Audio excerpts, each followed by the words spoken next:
all so much for coming out this evening, and thank you to the Senator George J. Mitchell Institute for Global Peace, Security and Justice for partnering with us on this, the first ARINS event here in Belfast. I'm Dr. Susie Deedigan. I work for the University of Notre Dame, based here in Belfast, where I'm expanding the reach of the ARINS project in Northern Ireland. And for those of you who are unfamiliar with the project, ARINS stands for Analysing and Researching Ireland North and South, and is a joint research initiative of the University of Notre Dame and the Royal Irish Academy. And the project produces independent, non-partisan research and analysis, including through our journal, Irish Studies in International Affairs, which is a fully open access journal, and through our two podcast series, one based on the research in the journal and one more recent podcast, My Identity. Recent guests have been Naomi Long, Gail McConnell of Queen's and Monica McGann. We have many more episodes planned. And the journal articles and the podcast episodes are all on arinsproject.com. Our research has two major strands, and the first strand, we are looking at making the island work. So under that strand, some of our current projects include a focus on children's rights across the island of Ireland and looking at living and working in different jurisdictions on the island. And the other strand of our work, of course, is looking at constitutional futures. And as part of that work, we undertake yearly surveys in conjunction with the Irish Times, which are now in their third year, and those surveys are our focus this evening. So this evening's event will start with a presentation, followed by a Q&A, if you could save any questions for that, and then we will have a reception across in the Canada room. The chair of our research survey team is Lauder Professor of Political Science, Brendan O'Leary of the University of Pennsylvania, who is also an honorary professor here at Queen's, so we're always glad to have him here. And I will hand over to Professor O'Leary now.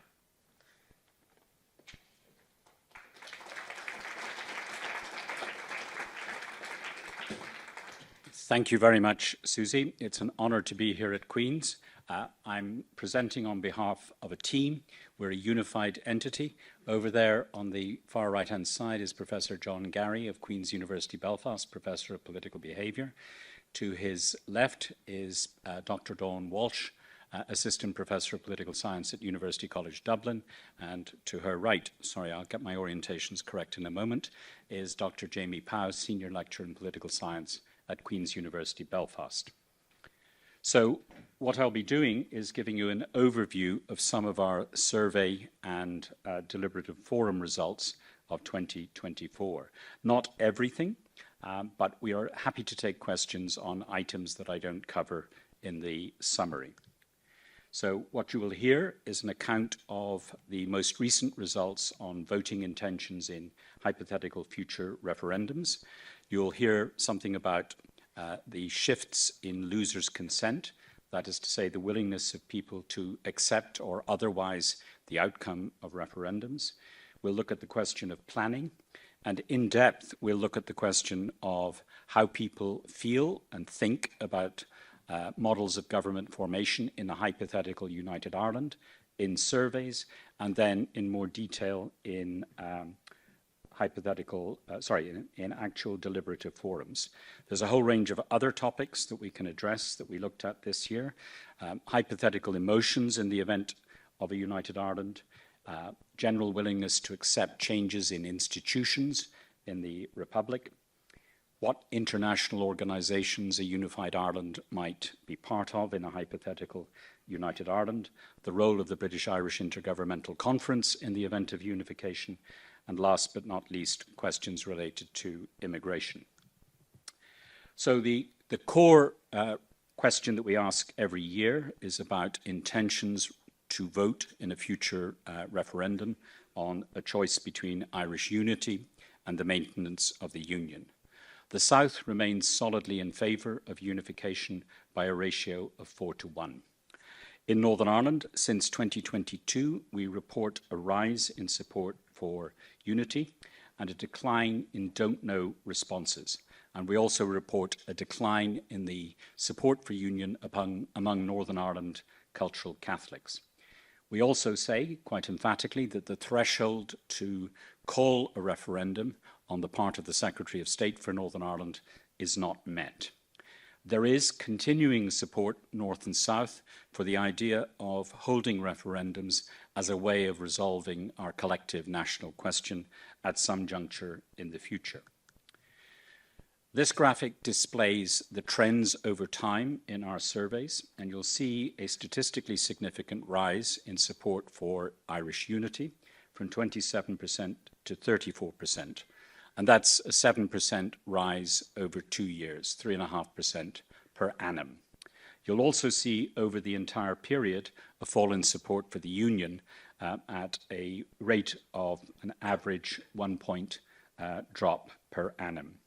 We do not think that simple linear extrapolations into the future are necessarily well-founded theoretically, but just for the sake of argument and presentation, if these trends were to continue in exactly the same form, in 2 years' time, support for the union would be 46%, and in 2 years' time, support for Irish unity would be 41%. And then when you take into account the confidence intervals around those numbers, margins of error, I think they're called here, that would mean that any professional social scientist couldn't tell you which side was ahead. We do not think linear extrapolation is a straightforward process. Clearly, there is demographic change taking place in the north, and that will obviously impact things. But to generate a 3.5% change per annum in support for unity, that cannot be solely put down to demographics. Let's go back briefly to the first slide to explain what's happening, particularly to Northern Catholics and Northern Protestants.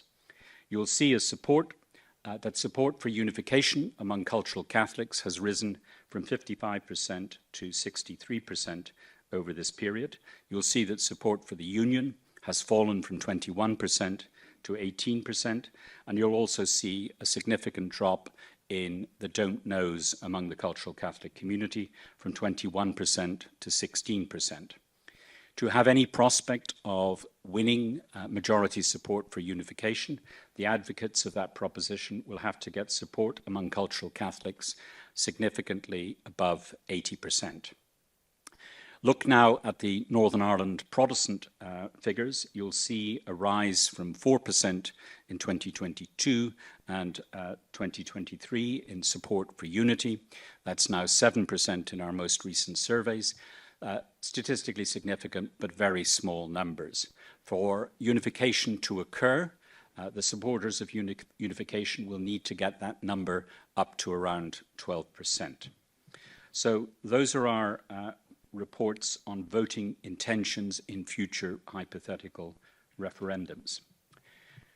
What we can also confidently report to you is a significant rise in losers' consent among Northern Protestants if they are confronted with the possibility of losing a referendum.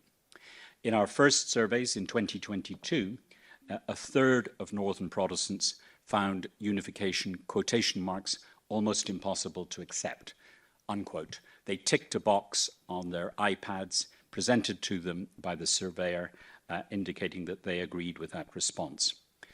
This year, that number is down to 1 in 5. That's a significant drop. Can we explain that drop? We have no confident explanation of that drop. It could be, on the one hand, that discussion of the possibility of Irish unification means that Ulster Protestants have become less fearful about the nature of possible Irish unification. They may be less in love with the union than they once were. That's possible. In the alternative, it could be that they're more confident that they might win a referendum, so they're more relaxed about this possibility. We can't tell you which of those alternative explanations matters more. If we look at achieving a united Ireland, that remains a strong priority of citizens of the Republic of Ireland asked about this on a scale of 1 to 10. It is a priority for nearly 2/3 of Northern Ireland cultural Catholics, and it's intensely a strong priority for about 1/3 of Northern Catholics. And we believe that's primarily Sinn Féin's electoral base. What's striking about our results this year is we have, for the first time, posed the question about whether people like the idea of planning for the possibility underlined of a united Ireland. That idea is strongly supported in the Republic. It's also strongly supported in the North. It's strongly supported by Northern Catholics.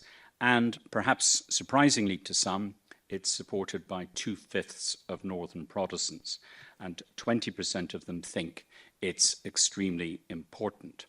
That, we think, is an important result because it sets up a tension between most characterizations of Protestant opinion and the position of some Unionist party leaders who say that we should not discuss or engage in ideas about planning, partly because to do so would be to demobilize and demoralize our base.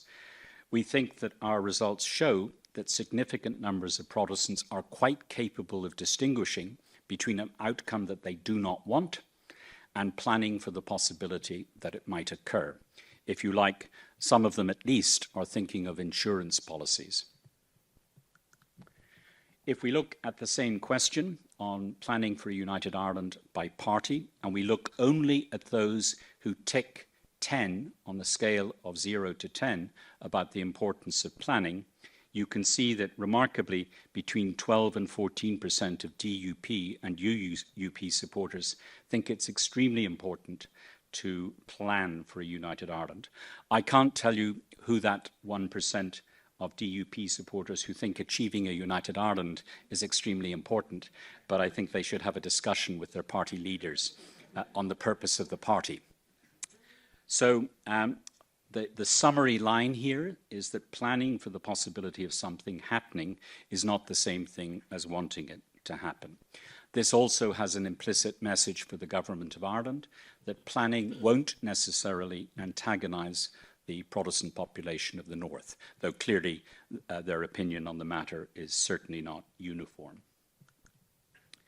We asked a general question this year on the willingness of people North and South to contemplate significant changes to the existing political institutions of the Republic in the event of unification.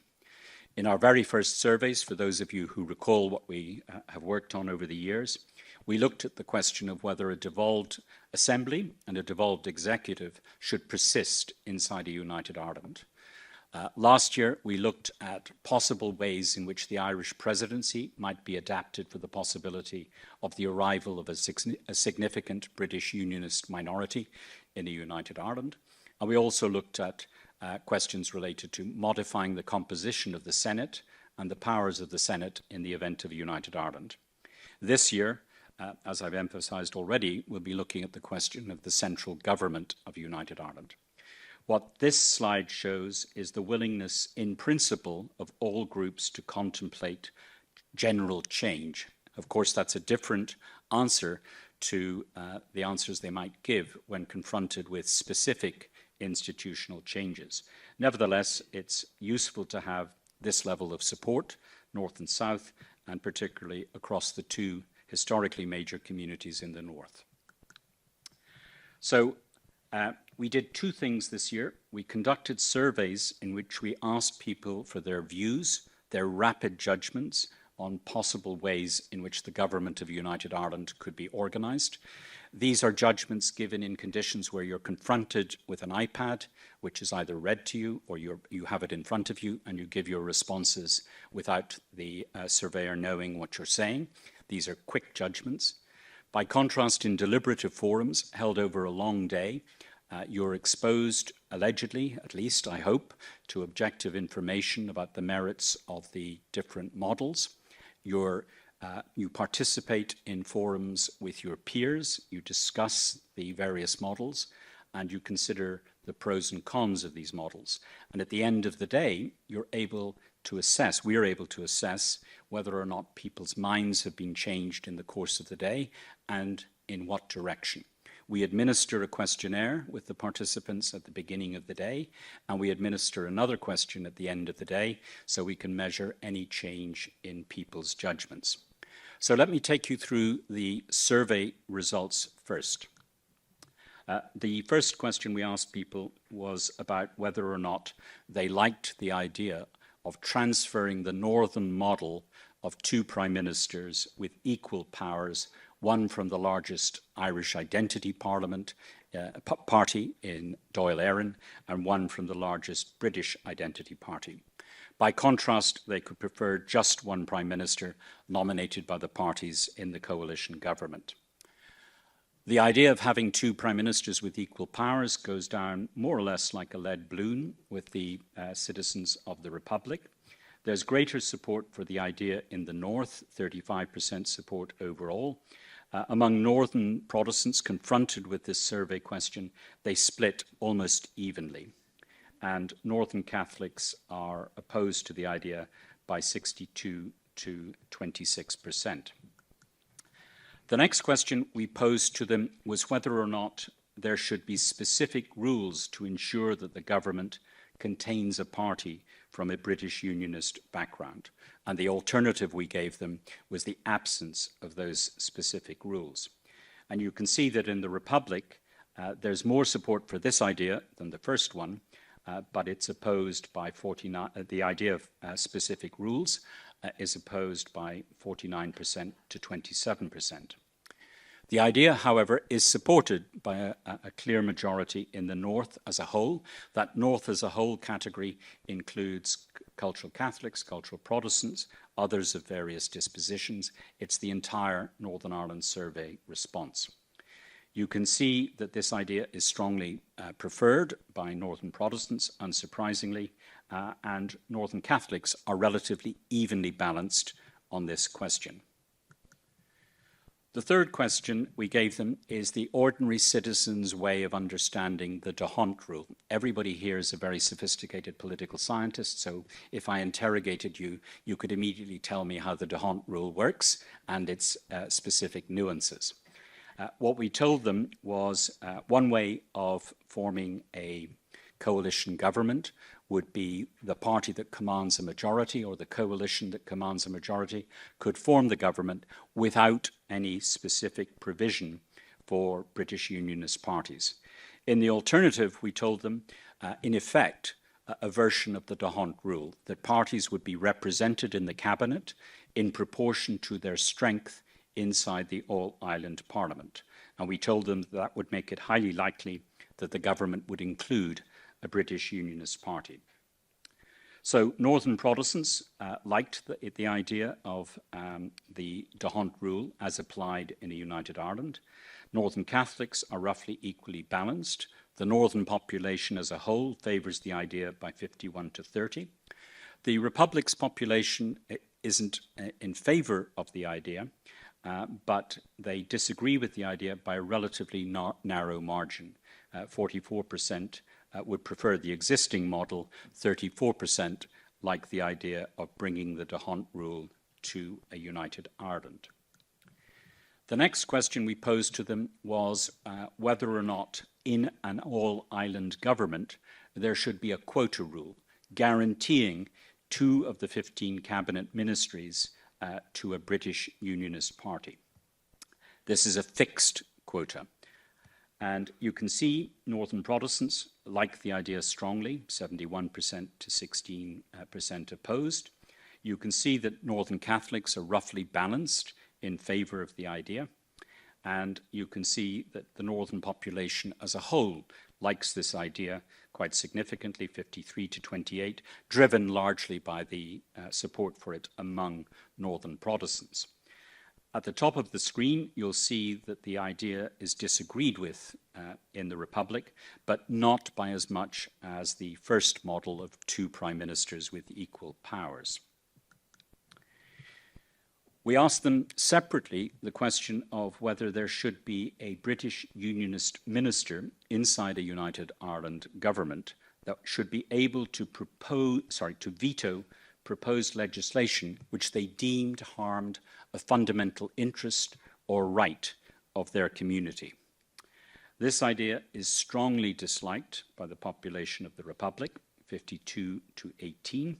You'll see it is preferred strongly by Protestants, in the north by 60% to 24%. You'll see that the idea is not liked by Northern Catholics, though less intensely, well, no, it's about the same as the dispositions in the Republic as a whole. The northern population splits evenly. And lastly, in the surveys, we gave them the idea of a territorial quota. What we mean by that is that the North would be represented in a united Ireland in proportion to its population as a whole inside a united Ireland. That's 27%. Translated to a cabinet, that would give them 4 cabinet ministries out of 15.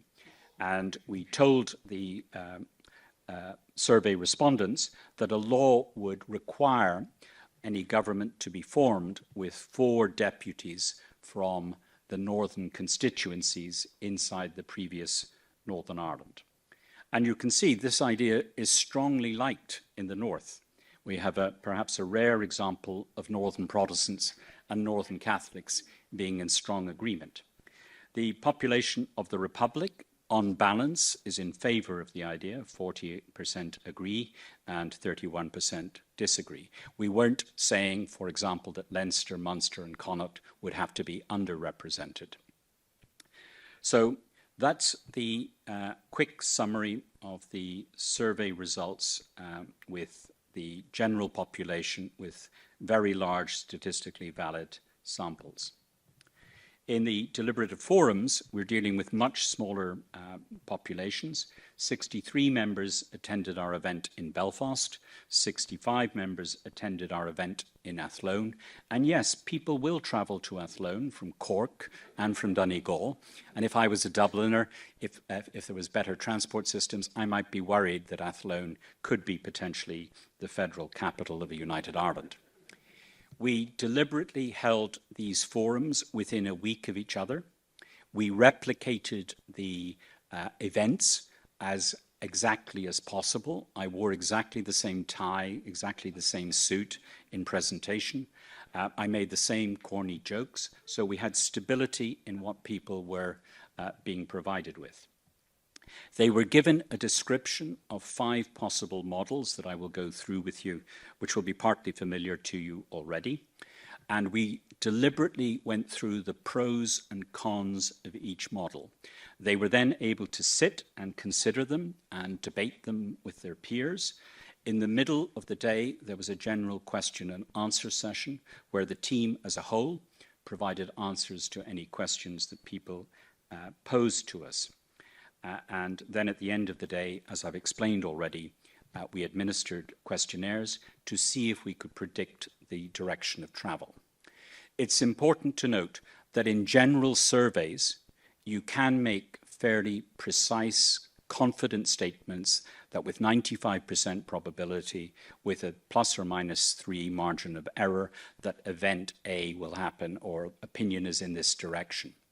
With deliberative forums, you can't have the same confidence in predicting an outcome. What you can have confidence in is the direction of travel people will take when they experience and hear objective information. So that's an important caution about the difference between surveys and forums. We gave them 3 assumptions. We told them that a United Ireland Parliament would be made up of 250 deputies.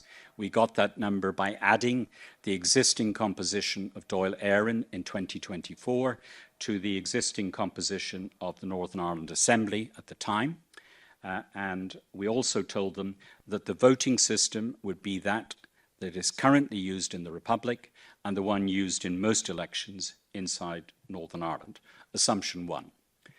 The second assumption we told them to make was that the North would be proportionally represented in the Irish Parliament, and they would have 67 seats from what is currently Northern Ireland. That's Northern Ireland's current population share of the whole island. And lastly, we estimated for them, in the event of a referendum being lost by Unionists, what would be the likely size of the British Unionist Party bloc. And we asked them to assume that they would be roughly 11% of the island as a whole. Each of these assumptions could be contested. They weren't contested by the participants. They were willing to accept these assumptions as a basis for discussion. We also told them that if you simulated the existing composition of Dáil Éireann in 2024 with the existing composition of the Assembly in 2024, that this hemicycle would give you a good picture of what a United Ireland Parliament would look like. Sinn Féin would be the largest party. Fianna Fáil and Fine Gael combined would outnumber Sinn Féin. The DUP would be the fourth largest party, but it would match the Greens in that respect. There'd be a range of other smaller parties in Parliament and a significant bloc of independents. I want to emphasise that for each of the models I'll take you through briefly, I promise it'll be brief, we gave the participants simulations like this of what the composition of the coalition government would be like, so that they were able to think through the consequences of various models. So I'm now going to give you the exact summary presentations that I gave to each of the participants after they'd been introduced in detail to each of the models. So you can put your mind inside theirs. So Model 1, we told them, is the existing system in the Republic of Ireland. Any party or coalition of parties that commands a parliamentary majority would form the government. There would be no guarantee that British Unionist parties would be included in a cabinet formed in a United Ireland, but they could be, but there would be no guarantee. There would be one Prime Minister, the Taoiseach, one Deputy Prime Minister, the Taoiseach. All parties would be obliged to accept the Mitchell principles of democratic and peaceful means. Then we gave them the Northern Ireland model, the other form of the status quo, as the possible model for a United Ireland. This will be familiar to everybody in the room. But we gave a slight popular understanding of the model. We told them that the government would include all parties with significant support who wish to participate in the government. And that would mean any party with 7% of the vote, of the seats, would have the right to be part of the government. Where do we arrive at that number? 1 over 15, one of the 15 cabinet ministers, that comes to 7% when you round. So they were told any party that achieves that would be guaranteed a cabinet ministry. So under this model, it would make it highly likely that a British Unionist party would have at least one cabinet minister and possibly two. We also told them that there would be two prime ministers with equal powers, as I've articulated before. And we also emphasised that there would be a veto power attached to the Prime Minister in the British bloc in a United Ireland Parliament. We tweaked the existing veto arrangement in the North. As you know, under the current arrangements, if there's a petition of concern in the Northern Ireland Assembly, a qualified majority vote has to take place. And that's the equivalent of giving a significant veto power. We tweaked that arrangement and said, in a United Ireland, imagine that the Unionist cabinet minister can veto legislation on the grounds that it harms a fundamental right or fundamental interest. And the special tweak that we made was to suggest that the exercise of that veto could be reviewed by the Supreme Court. And the Supreme Court could decide that it was a valid use of the veto, or they could decide that it was a frivolous or inappropriate use of the veto. So that's the existing Northern model transferred to United Ireland. The third model we called the inclusive coalition model. This is the d'Hondt model, And it's the existing model in the north with all the complex apparatus removed. There's no two prime ministers. There's no veto power of any kind. Majority rule prevails inside the cabinet, though the cabinet is proportionally representative of the all-island parliament. There's just one prime minister, not two, no veto powers. So we explained that to them, and we explained that that was a possible compromise between the northern model and the southern model, taking the D'Hondt procedure, we didn't call it that, and bringing it to the exercise of government in a united Ireland. The fourth model we presented to them was the quota model that I've introduced earlier, 2 fixed positions in cabinet for those of a British unionist background. We explained that what would happen here is that the Prime Minister of the largest party or coalition would be obliged to invite the leader of the largest British unionist party to nominate 2 ministers to the cabinet. If they didn't take their seats, cabinet formation would take place as normal. We did, however, in the quota model, attach a veto power to any unionist minister in the government. That's model 4, the quota model. The last model we gave them was the territorial model, which I've explained to you earlier. 4 out of the 15 ministers would have to come from northern constituencies. I'm now going to give you a quick summary of how people responded over the course of the day. This may look complicated, it's easy. I'll explain it. You may be able to see a line down the middle of the graphic. Roughly speaking, exactly speaking, wherever you see a movement to the right, that means people moved in favor of that idea over the course of the day. Where you see movement to the left, that means that people moved against the relevant idea. So I'll begin with the Northern Irish model. Basically, at the end of the day, everybody hated it. And that meant Northern Protestants moved against it, Northern Catholics, and the people of the Republic. What did they not like? They didn't like the 2 prime ministers, they didn't like the veto, but in particular, they believed it would be dysfunctional and it wouldn't guarantee stable government.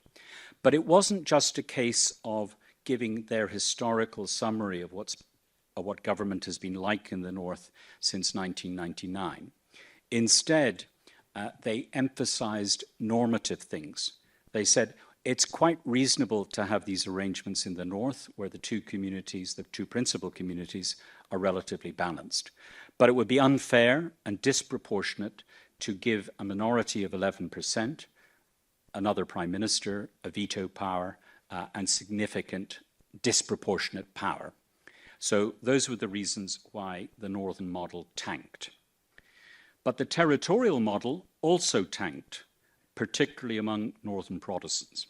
And that was because once it became clear to them that the 4 Northern deputies need not include unionist representatives, they went off the idea. It meant for some of them, they realized it could be 4 Sinn Féin deputies, it could be 2 Sinn Féin, 2 SDLP, 1 Ulster Unionist, 1 Alliance, 2 Sinn Féin, and so on.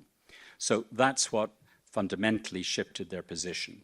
To a lesser extent, some shifted their position because they thought that the 4 Northern ministers wouldn't necessarily represent the interests of the North.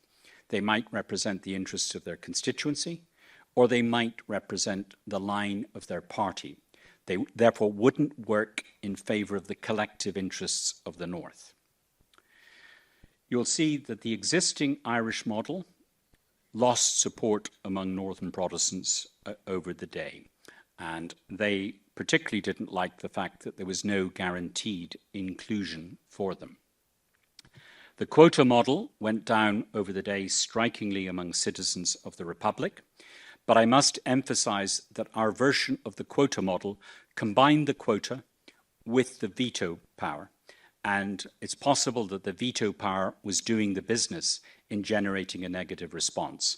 Though in the transcripts that we have of what people said, greater emphasis was given to the idea of the unfairness of the quota. It would mean disproportional representation in a fixed way over time. So that brings me finally to the inclusive model. You can see that the position of Northern Protestants over time moved in favour of this idea. Northern Catholics and the citizens of the Republic, they made no change in their disposition for this model over the day. Those zeros don't mean no support. Those zeros mean they didn't change their favourability in one direction or the other. And broadly speaking, we can say with some confidence that this model was the one which commanded most confidence among the three groupings, Northern Protestants, Northern Catholics, and the citizens of the Republic. I'm nearly done. I haven't used the word finally. When I use the word finally, you can relax. I'm finished. A couple of caveats. People really engaged on these questions. They took them very seriously. And quite spontaneously, some of them suggested that some variation on the three compromise models, that is the territorial model, the inclusive model, and the quota model, might be good transitional arrangements that might operate for 20 years or might operate for 3 election cycles. So we cannot underestimate the intelligence of the general public when asked to engage on serious questions of institutional design. I've nearly said finally, what would the inclusive model look like? We showed them this slide in the deliberations. Based on the 2024 sittings in both the Parliament and the Assembly, we said that there would be 5 parties in government. The largest party would be Sinn Féin. Fianna Fáil and Fine Gael would be the next largest, and the DUP and the Greens would be in the cabinet. So they're fully aware of this distribution and of the likely cabinet when they had their deliberations. What would the results be like today, incorporating the most recent election in the general in the Republic? Clearly, Sinn Féin's seat share would fall significantly from 64 to 54, but they'd still be the largest party and they'd win the premiership. You see that in these arrangements, the Alliance Party would win a seat, as well as the DUP, and the Social Democrats would get 1 seat. So it's possible to have simulations of all of these models. Finally, thank you for listening to me.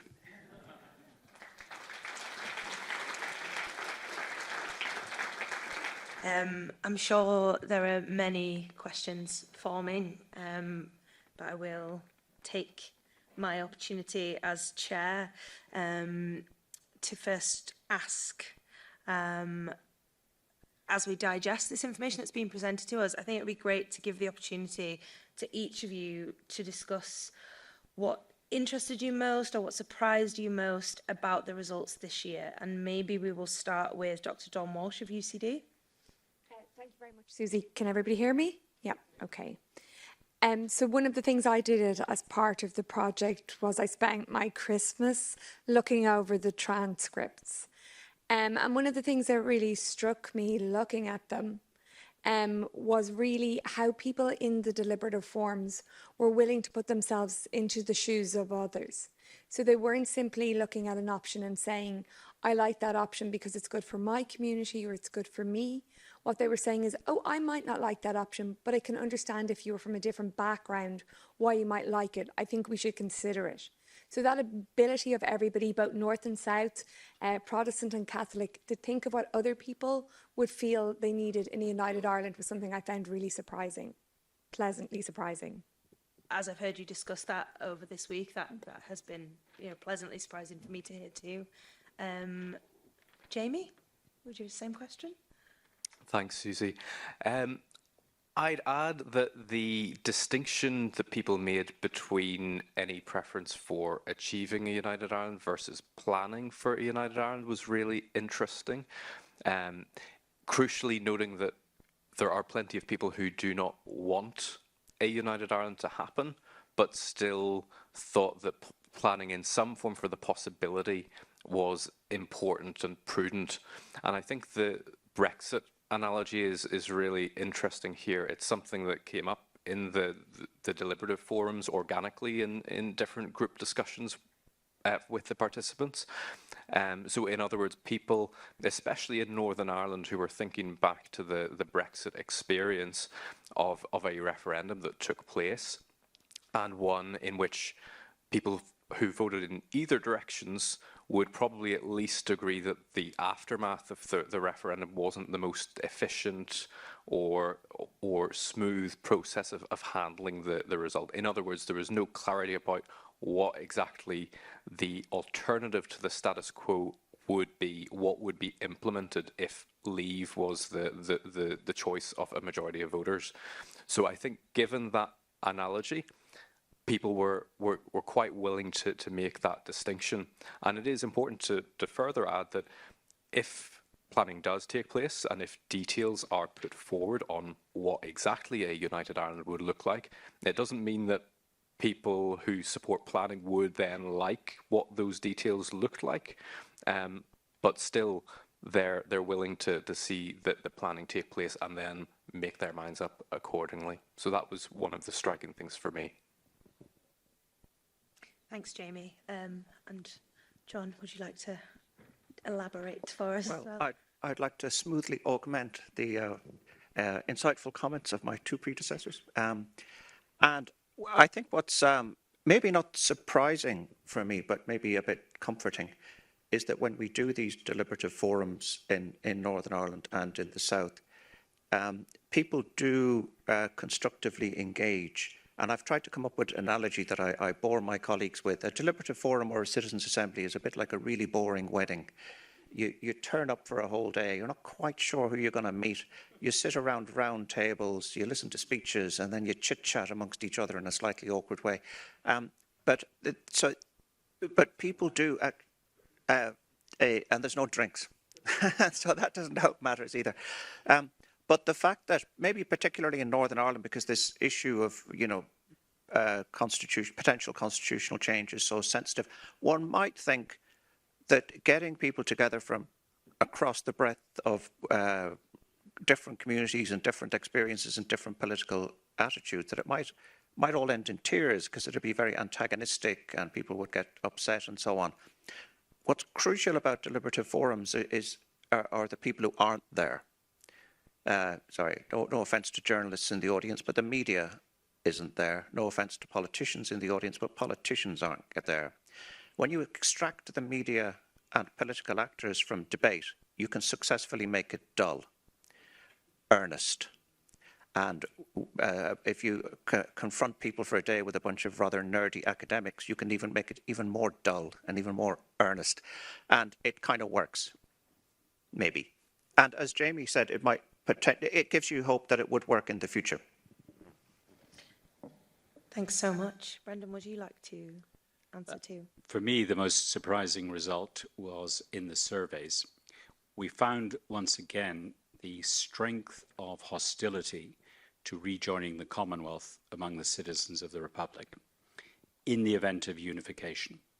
And our conclusion is, broadly speaking, citizens of the Republic identify leaving the Commonwealth with Irish independence and the second declaration of a republic. And those who are older and those who are well historically informed associate Commonwealth membership with the imposition of that membership in the 1921 treaty. So however it's phrased, we find opposition to the Commonwealth. By contrast, the question of NATO leads to more flexibility among citizens of the Republic. In the event of unification, are you willing to consider the idea of joining NATO? Now, joining the Commonwealth has zero institutional or policy consequences. The Commonwealth only has judicial responsibilities in a small number of Caribbean democracies that keep the Judicial Privy Council as their Supreme Court. Otherwise, it makes zilch difference.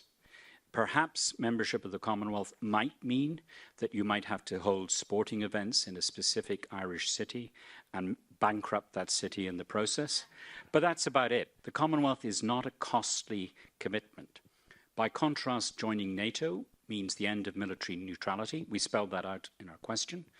It means a serious obligation in terms of public expenditure, and it involves joining a military alliance with the neighbour, Great Britain, in the event of unification. So the fact that people are more flexible on NATO by comparison with the Commonwealth is perhaps a continuing surprise to me.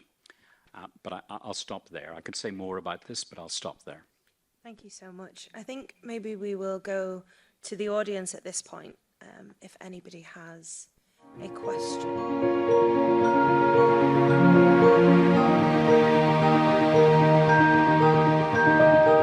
We haven't posed that question. I have been told that when I suggested that the Supreme Court might be located in Athlone, I lost the entire vote of the Irish Supreme Court.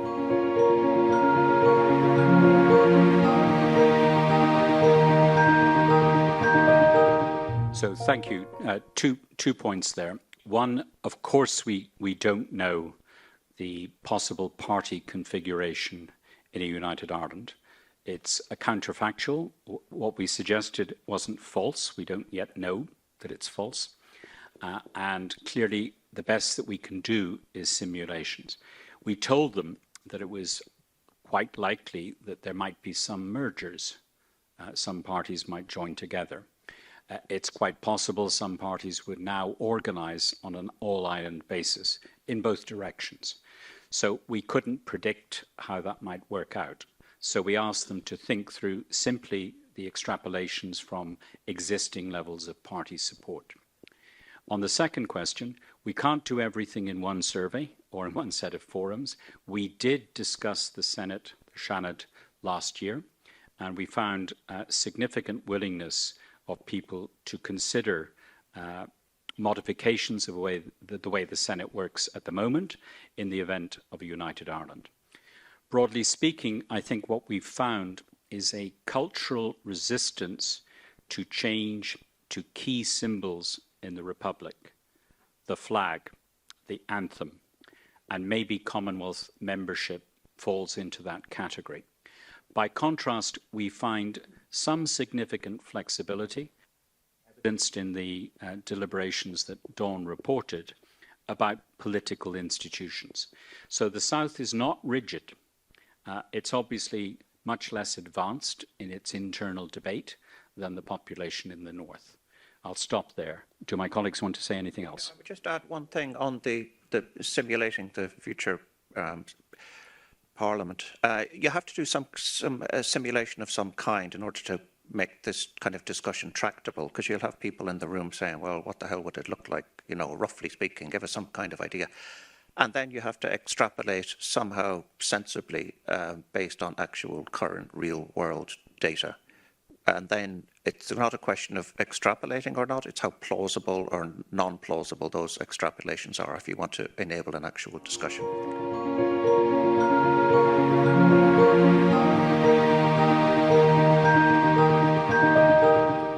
So we're not here, in this particular set of surveys, we were not focused on North-South relations, we're not focused on the North-South Ministerial Council, we're not focused on the Shared Island Initiative, partly because we don't think there's enough people who know what it is to ask them significant questions.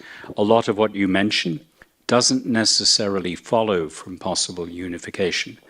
If there were to be the maintenance of a devolved government in the North, in the event of unification, that might mean the preservation of some things that you might not like the existing education system in the North. So unification doesn't mean standardization of everything.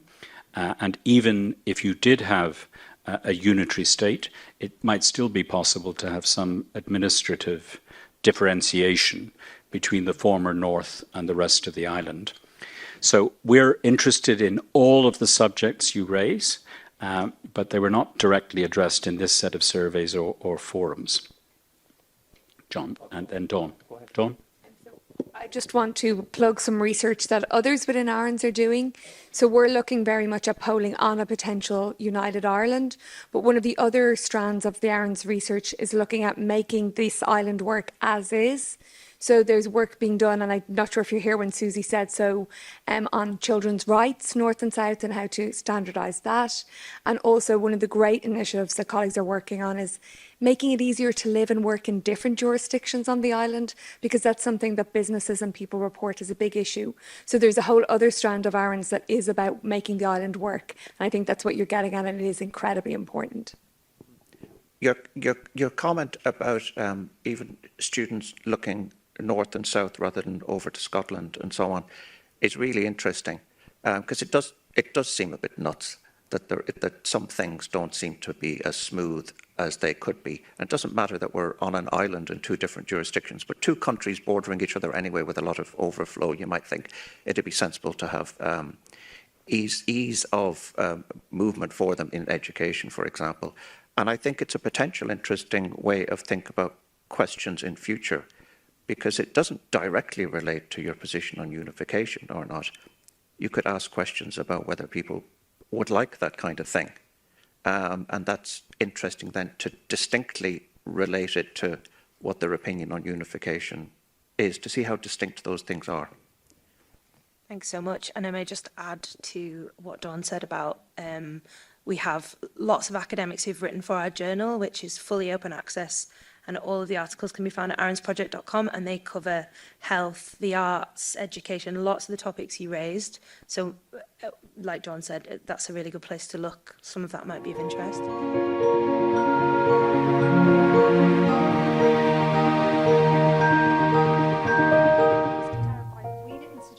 Any of these would be temporary. That's something that emerged spontaneously from the citizens themselves as they participated. And what I will say is that one about kind of having a quota. So we had two options distinctly, I think you're getting at. One was a quota, so that would have been 2 British unionist ministers. The alternative was 4 ministers from the North with no identity specified. And both of those people were willing to discuss.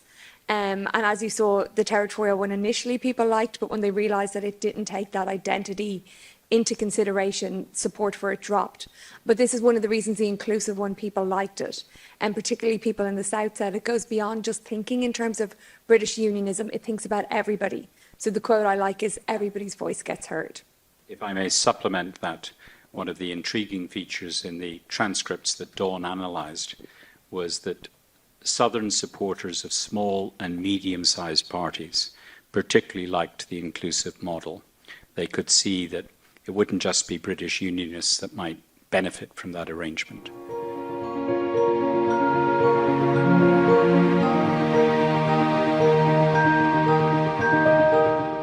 I think the language is important here. It's not planning for a United Ireland.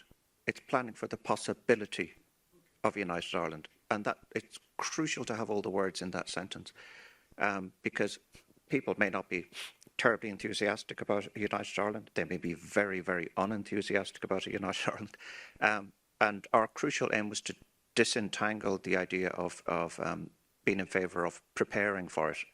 I like to think of it, though I don't presume my colleagues all agree with me, as from one perspective, United Ireland could be a low probability, high impact event, a bit like an asteroid hitting, Europe, or a pandemic. You don't have to like something to think, God, might be an idea to plan for this. Even if it happened, we might want to know what to do. And in the South, as well as in Northern Ireland, the spectre of the unpreparedness of the Brexit result is very, very salient. But you're right. It's not something that people talk about every single day. But what we wanted to get at is the extent to which they'd be open to it and think it's important, so that if somebody made a big push to plan for the possibility of, there wouldn't be a big public opinion blockage to it, because we can see that there's an openness to that. Sorry. And so there are some questions that we ask this in the same way every year, and there are some then that we tweak slightly to see if we get more nuanced or bit different insights. Last year we asked from a choice of priorities, possible priorities, to get a sense of if people had to rank from 1 to 8 in order, how much priority they thought that a government on either side of the border should give a given issue.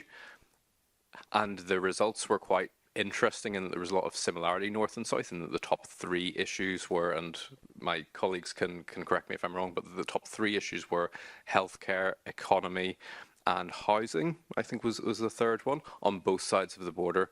So, and planning for the possibility of United Ireland was further down the list, and achieving United Ireland was also down the list.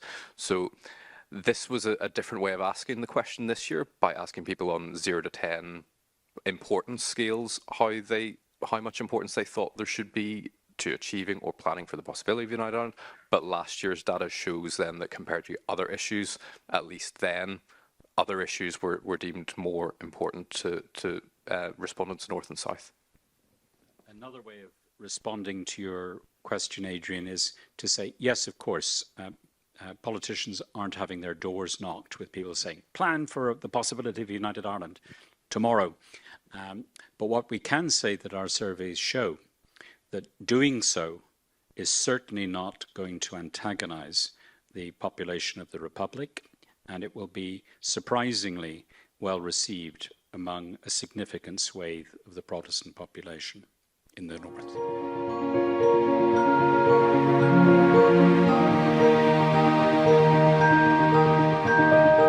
Monica, I'm very glad you asked that question. Next year, we're looking at policing and justice. We haven't yet articulated our vision of what we're going to do, but part of it would be looking at the question of rights across the island as a whole, as well as rights inside the existing jurisdictions. We haven't yet designed that fully, but that's on our agenda, so thank you.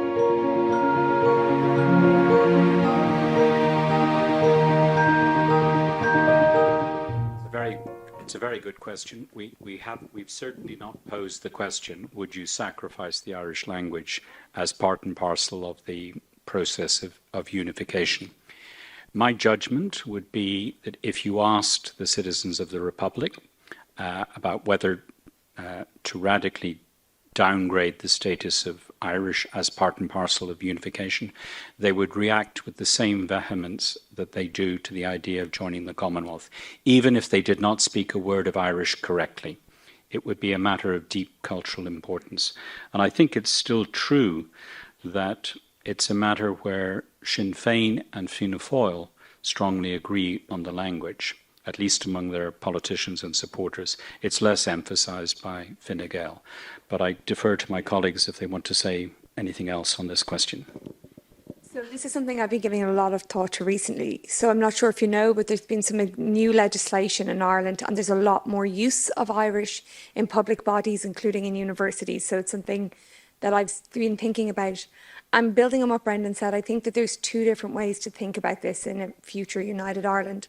One is to think about it abstractly. So I don't think people would be willing, even if they're not Irish speakers themselves, to downgrade the status abstractly. But something we might want to think about asking is different aspects of the Irish language and how it's required by different institutions within the Irish state.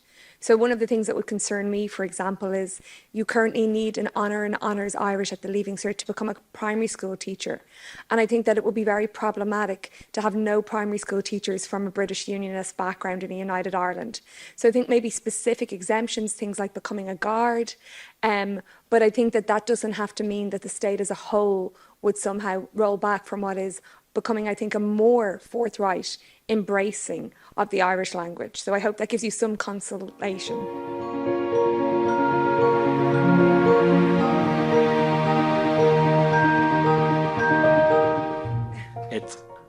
It's a very good question. I'm first of all, at the risk of advertising my own book,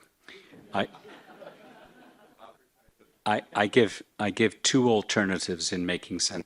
a United Ireland. One, a very, very short preface, and then a very, very long preface, is every single grouping on the island and their traditions and histories in some way. I agree with you that in any United Ireland, that preface would have to go. I would like to emphasize that in constitutions, preambles have no legislative or constitutional force on the part of courts. But this is an example of a symbolic change that will be absolutely necessary.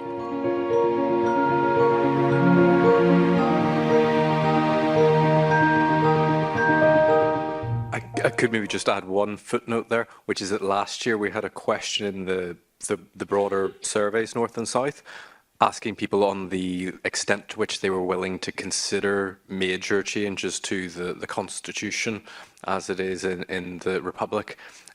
Basically, were they wanting to see a fresh Constitution, blank page, or minor changes, or as it is.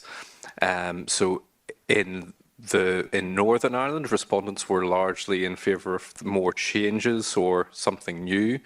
In the South, there was more support for the status quo in the South. Can't remember the exact numbers, but that was the broad picture.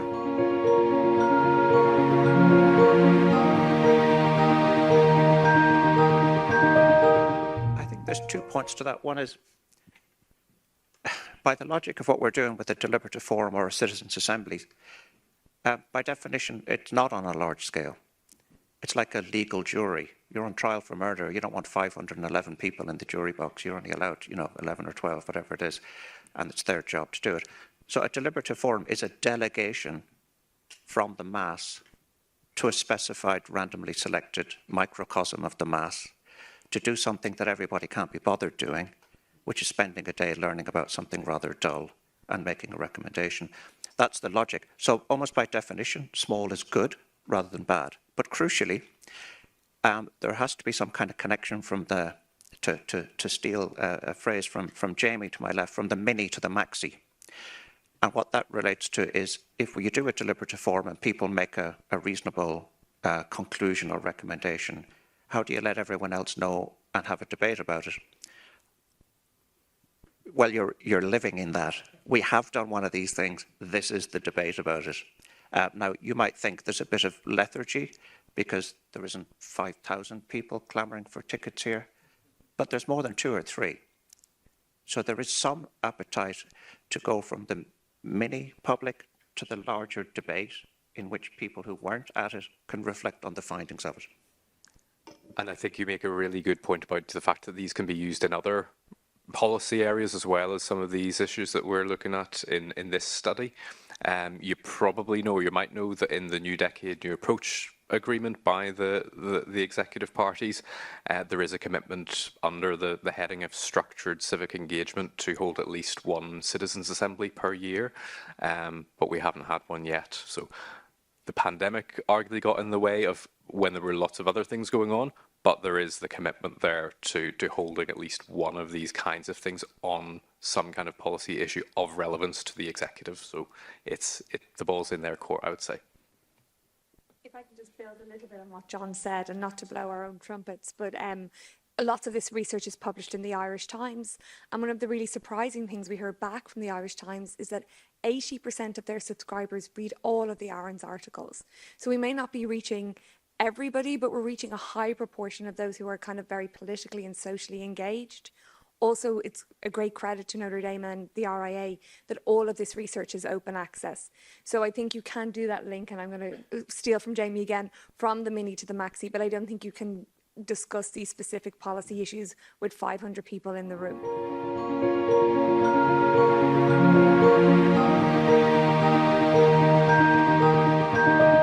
Very good question. We plan provisionally in year 5 to look at questions of reforming institutions north and south separately from the issue of reunification. So that will be an opportunity. May I take this moment to thank our sponsors for clarifying that we will have funding, if not forever, into the long horizon. They want to ensure that we will have a stable question set over time and to experiment each year. So until the responses of the citizens become dull and boring, you're going to be hearing from us every year. And just one thing to add there, which I think is a really important dimension to the whole debate about possible future change. There has been some research already on people's attitudes to institutional reform in Northern Ireland. So broadly speaking, there is quite a lot of appetite for reforming the institutions at Stormont. It's trickier then to find agreement in the same direction of what those kinds of changes could look like. But I'd be happy to direct in the direction of that research if you're interested. But there's a technical question. If one of the fundamental problems with the Good Friday Agreement is it's not clear what the rule is for amending it. And the natural construction of the rule for amending it is the two sovereign governments must agree and a sufficient consensus must exist among the largest nationalist and unionist parties. And I think that's a reasonable rule for change. So any reform would have to meet that threshold. One very quick addition there is just to clarify that the funding goes towards the surveys themselves rather than to us. Yeah, well clarified. Thank you so much. And I just have a couple of things to say before we leave. So the first is to please invite you all to join us across in the Lanyon building, in the Canada room, to continue these conversations over refreshments. The second is another ARINS plug. Next Thursday at 4:30 p.m, Dr. Philip McGuinness will be giving the first ARINS academic seminar here at Queen's in the Senate room on unionism, nationalism and recent elections. So if anybody hasn't had enough ARINS, please book that through the ARINS website. And then finally, just a few thanks. Thanks especially to Johnny and Pauline for running up and down during the Q&A. Thank you, of course, to Notre Dame, to the Royal Irish Academy, to the Mitchell Institute for partnering with us on this event. And then finally, could you all please join me in thanking our research team?